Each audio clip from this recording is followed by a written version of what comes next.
Hello, जयमसी तपाईँहरू सबैजनालाई।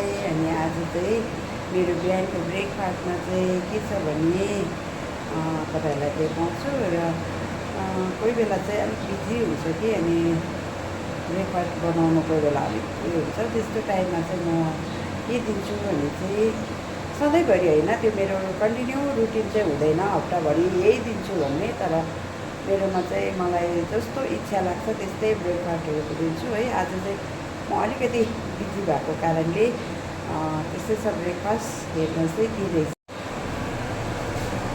आलु र खाना, फ्राई राइस, चिया हुन्छ। यो ब्रेड छ। यो ब्रेड चाहिँ मेरोमा कन्टिन्यू हुँदैन, म नभ्याएको बेलामा मात्रै हो। अनि यो छ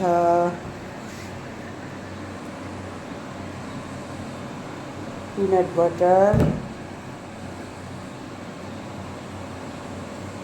यो छ। योहरूसँग चाहिँ नानीहरूले खान्छ है। यो चाहिँ उनीहरूकै खुसीले खान्छ।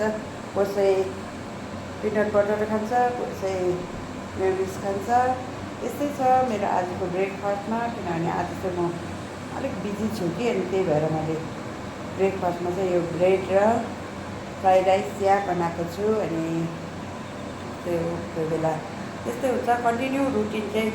अब हप्तामा एक दिन चाहिँ ब्रेड भन्ने चाहिँ हुँदैन, नभ्याएको दिनमा मात्रै दिन्छु ब्रेड चाहिँ। किनभने नानीहरू कहिले कहिले दिँदा चाहिँ मजाले खान्छ कि, तर हप्तै पछि दियो भने चाहिँ खाँदैन। अनि त्यही भएर चाहिँ मैले कहिले नभ्याएको बेलामा चाहिँ ब्रेडहरू दिन्छु। त्यो ब्रेड, त्यो खालि ब्रेड मात्रै होइन, ब्रेडसँग के कुरा खाँदाखेरि दिन्छ, त्यही कहिले जामसँग, कहिले यस्तैहरूसँग दिन्छु। अनि त्यस्तै छ आजको ब्रेकफास्टमा। तपाईँहरूले के बनाउनु भयो? मेरो चाहिँ आज ब्रेकफास्ट यस्तै छ।